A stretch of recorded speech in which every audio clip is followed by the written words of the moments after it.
وقفے کے بعد ایک مرتبہ پھر خوش آمدید۔ ناظرین، مسلمان کا دوسرے مسلمان پر تیسرا حق جو حضور علیہ الصلاۃ نے حدیث میں بیان فرمایا وہ ہے تشمیت العاطس، کہ چھینکنے والے کو یرحمک اللہ کہنا۔ یعنی اگر کسی شخص کو چھینک آتی ہے اور چھینک آنے پر وہ الحمدللہ کے الفاظ ادا کرتا ہے تو یہ الفاظ سننے والے پر واجب ہو جاتا ہے کہ وہ اس کو جواب میں کہے یرحمک اللہ۔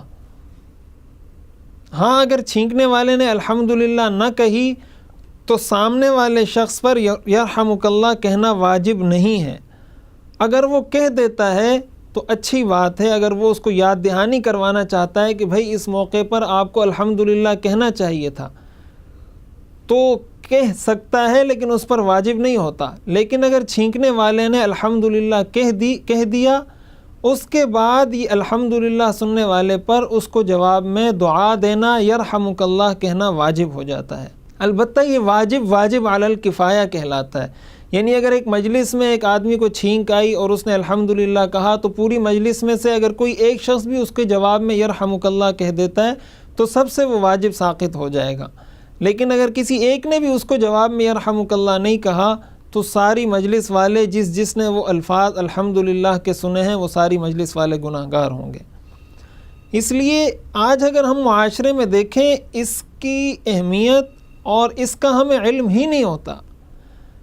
حدیث شریف میں آتا ہے کہ التثاؤب من الشیطان والعطاس من الرحمن، کہ جمائی شیطان کی طرف سے ہوتی ہے اور چھینک اللہ تعالیٰ کی طرف سے ہوتی ہے، اس لیے کہ جمائی سستی کی علامت ہے۔ اس کے ذریعے سے انسان کے کاموں میں سستی آتی ہے، وہ سست پڑ جاتا ہے، نیکی کے کاموں میں بھی سست پڑ جاتا ہے، اپنے دیگر ذمہ داریوں کے اندر بھی سستی کا مظاہرہ کرتا ہے۔ اور چھینک اللہ تعالیٰ کی طرف سے نعمت ہے، اللہ تعالیٰ کی طرف سے ایک رحمت ہے۔ آج کل کے اطباء ڈاکٹر حضرات یہی کہتے ہیں کہ بہت ساری بیماریوں کا حملہ اگر ہو رہا ہوتا ہے تو وہ ایک چھینک آنے سے اللہ تعالیٰ اس بیماری کے حملے کو روک دیتے ہیں اور وہ بیماری اپنا حملہ نہیں کر سکتی۔ اور بھی اس کے اندر نہ جانے کیا کیا حکمتیں ہوں گی، لیکن ہمیں یہ حکم دیا گیا ہے کہ جب چھینک آئے تو الحمدللہ کہیں۔ اس کے اندر بھی ایک بات سمجھنے کی یہ ہے کہ چھینک اگر ایک دفعہ آئے اور اس شخص نے الحمدللہ کہا تو یرحمک اللہ کہنا واجب ہے۔ اگر اس شخص کو دوبارہ چھینک آتی ہے اور وہ پھر الحمدللہ کہتا ہے تو ایسی صورت میں دوسری مرتبہ یرحمک اللہ کہنا واجب نہیں ہے، یہ سنت ہے۔ اسی طرح تیسری دفعہ اگر اس نے الحمدللہ کہا تو تیسری دفعہ اس کو یرحمک اللہ کہنا سنت ہے، واجب نہیں ہے۔ اور تین دفعہ کے بعد اگر اس کو دوبارہ چوتھی مرتبہ چھینک آتی ہے اور وہ الحمدللہ کہتا ہے تو اس صورت میں اس کو جواب میں یرحمک اللہ کہنا نہ واجب ہے نہ سنت ہے۔ کوئی شخص اگر کہنا چاہتا ہے تو کہہ سکتا ہے، لیکن نہ یہ واجب ہے نہ سنت ہے۔ تو تین دفعہ میں بھی پہلی دفعہ کہنا واجب اور باقی دو دفعہ کہنا مستحب ہے۔ اور یہ حضور علیہ الصلاۃ کے اپنے عمل سے ثابت ہے کہ حضور علیہ الصلاۃ کی مجلس میں ایک شخص کو چھینک آئی، اس نے الحمدللہ کہا، آپ نے اس کے جواب میں فرمایا یرحمک اللہ۔ دوسری مرتبہ چھینک آئی، اس نے الحمدللہ کہا، آپ نے فرمایا یرحمک اللہ۔ تیسری مرتبہ چھینک آئی، آپ نے جواب میں فرمایا یرحمک اللہ۔ چوتھی مرتبہ جب چھینک آئی تو آپ نے فرمایا رجل مزکوم، کہ اس آدمی کو زکام ہے، اس آدمی کو بیماری ہے، تو اس کا آپ نے جواب نہیں دیا۔ اس سے معلوم ہوتا ہے کہ تین دفعہ اس کا جواب دیا جائے گا، لیکن پہلی دفعہ جواب دینا واجب ہوگا اور دوسری دفعہ جواب دینا سنت ہوگا۔ چوتھا حق جو حدیث شریف کے اندر مسلمان کا بتایا گیا ہے وہ ہے اتباع الجنائز، کہ اس کے جنازے کے ساتھ چلنا۔ اگر کسی مسلمان کا انتقال ہو جاتا ہے تو دوسرے مسلمان پر اس کا یہ حق ہے کہ وہ اس کے جنازے کے ساتھ چلے۔ حدیث شریف میں آتا ہے کہ جس شخص نے کسی مسلمان کے جنازے میں شرکت کی اس کو 1 قیرات کے برابر ثواب ملتا ہے، اور جس نے جنازے میں بھی شرکت کی اور ساتھ ہی ساتھ تدفین کے امر میں وہاں کے معاملات بھی نمٹائے، تدفین کے معاملے میں بھی شرکت کی، اس کو اللہ تعالیٰ 2 قیرات ثواب عطا فرماتے ہیں۔ صحابہ نے پوچھا قیرات کیا ہے؟ تو آپ نے فرمایا احد پہاڑ کے برابر، یعنی اتنا زیادہ ثواب اس شخص کو دیا جاتا ہے۔ اب جنازے کے ساتھ چلنا، نماز جنازہ، حدیث شریف میں آتا ہے کہ 40 مسلمان جس شخص کی نماز جنازہ پڑھ لیں اللہ تعالیٰ ان کی سفارش، ان کی شفاعت اس میت کے حق میں قبول فرما لیتے ہیں۔ تو جنازہ پڑھتے وقت آدمی کو نیت یہی کرنی چاہیے کہ یہ اس مسلمان بھائی کا میرے اوپر حق تھا اور میں اس حق کو ادا کرنے جا رہا ہوں، نہ یہ کہ وہ اپنے سر سے ٹالنے کی کوشش کرے اور وہ یہ کہے کہ اگر میں نے جنازے میں شرکت نہیں کی تو لوگ کیا کہیں گے، پڑوسی کیا کہیں گے۔ اس نیت سے اگر آپ نے شرکت کی تو اس شرکت کا کوئی ثواب نہیں۔ شرکت اسی نیت سے کی جائے کہ حدیث شریف میں مسلمان کا حق بتایا گیا ہے، حدیث شریف پر عمل کرنے کے لیے، ایک مسلمان کا حق ادا کرنے کے لیے میں یہ عمل کر رہا ہوں۔ اس نیت سے جب شرکت کریں گے تو اس کا بہت بڑا اجر اللہ تعالیٰ انسان کو عطا فرماتے ہیں۔ پھر جنازے کے ساتھ چلنے کے بھی کچھ آداب ہیں کہ آدمی جب جنازے کے ساتھ چلے تو کس طریقے سے چلے۔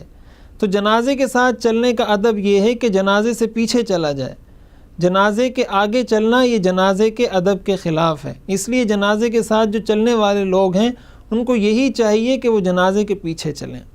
اسی طرح جب جنازہ قبرستان پہنچے تو ایک ادب یہ بھی ہے کہ جب تک جنازے کو نہ رکھ دیا جائے اس وقت تک کوئی نہ بیٹھے۔ اگر کوئی بیٹھ جاتا ہے تو کوئی گناہ کی بات نہیں ہے، لیکن یہ خلاف ادب ہے۔ ادب کا تقاضا یہ ہے کہ پہلے جنازے کو رکھا جائے، اس کے بعد کوئی شخص بیٹھنا چاہتا ہے تو وہ بیٹھے۔ تو یہ مسلمان کا چوتھا حق ہے دوسرے مسلمان پر کہ وہ اس کے جنازے کے ساتھ چلے، اور جنازے کے ساتھ چلنے کے اندر یہ بات بھی داخل ہے کہ اس کے غم میں شریک ہو۔ آپ اپنی طرف سے اس کے گھر والوں کو جو تسلی دے سکتے ہیں، حضور علیہ الصلاۃ والسلام کا معمول تھا جب اس طرح کسی کا انتقال ہوتا تو آپ جا کر ان کے گھر والوں کو تسلی دیتے۔ مسنون دعائیں، مسنون الفاظ احادیث کے اندر وارد ہیں جن الفاظ کے ذریعے آپ ان کو تسلی دیا کرتے تھے۔ تو یہ بھی جنازے کے ساتھ چلنے کے اندر داخل ہے کہ آپ ان کے گھر والوں کو تسلی دیں، ان کے لواحقین کو تسلی دیں، ان کے غم میں شریک ہوں، اور جو ان کے بعد کے معاملات ہیں ان کے ساتھ آپ اپنی طرف سے جو ہیلپ کر سکتے ہیں اپنی طرف سے آپ ان کے ساتھ وہ ہیلپ بھی کریں۔ پانچواں حق جو حدیث شریف کے اندر بیان کیا گیا وہ ہے اجابت الدعوہ، کہ جب کسی مسلمان کی طرف سے آپ کو دعوت دی جائے تو آپ اس کی دعوت کو قبول کریں۔ دعوت کبھی کسی شادی کی، کبھی کسی خوشی کی تقریب کی، مختلف مواقع پر لوگ دعوتیں کرتے ہیں، تو اگر آپ کو دعوت دی جاتی ہے کسی مسلمان بھائی کی طرف سے تو یہ بھی اس کا حق ہے کہ اس کی دعوت کو قبول کیا جائے۔ ہمارے ہاں اس حوالے سے بھی بڑی کوتاہی پائی جاتی ہے کہ دعوت بھی ایسے لوگوں کی قبول کی جاتی ہے جو کچھ با اثر ہو، جس کی دنیاوی کوئی وجاہت ہو۔ اگر کسی غریب آدمی کی طرف سے کسی کو دعوت دی جاتی ہے تو اس کو اگنور کر دیا جاتا ہے، اس کو بالکل قابل اعتنا نہیں سمجھا جاتا، قابل توجہ نہیں سمجھا جاتا۔ تو یاد رکھیے گا کہ اس حق میں امیر اور غریب دونوں برابر ہیں۔ اگر وہ مسلمان ہے، اس نے آپ کو دعوت دی ہے اور آپ سمجھتے ہیں کہ اس کا مال حلال ہے، حرام مال نہیں ہے، اس کی آمدنی ساری حلال ہے، تو آپ اس کی دعوت میں شریک ہوں، اس کی دلجوئی کریں۔ اس سے اس کو خوشی ہوگی، اس کو یہ احساس ہوگا کہ میرے بھائی کو، میرے مسلمان بھائی کو میری خوشی سے خوشی ہوتی ہے۔ اسی طرح آپ خوشی کے موقع پر اس کو مبارکباد دیں، اس کو تہنیتی کلمات کہیں، حوصلہ افزا باتیں ان سے کریں۔ تو یہ وہ ساری چیزیں ہیں کہ جو ایک مسلمان کے دوسرے مسلمان پر حقوق کے طور پر عائد ہوتی ہیں، اور ایک اسلامی سوسائٹی کے اندر، اسلامی معاشرے کے اندر مسلمانوں کو ان ساری چیزوں کا خیال رکھنا چاہیے۔ ناظرین، یہیں پر ہم اپنی آج کی نشست کا اختتام کرتے ہیں۔ انشاءاللہ ہماری ملاقات ہوگی اگلے پروگرام میں، تب تک کے لیے دیجیے اجازت۔ السلام علیکم ورحمۃ اللہ وبرکاتہ۔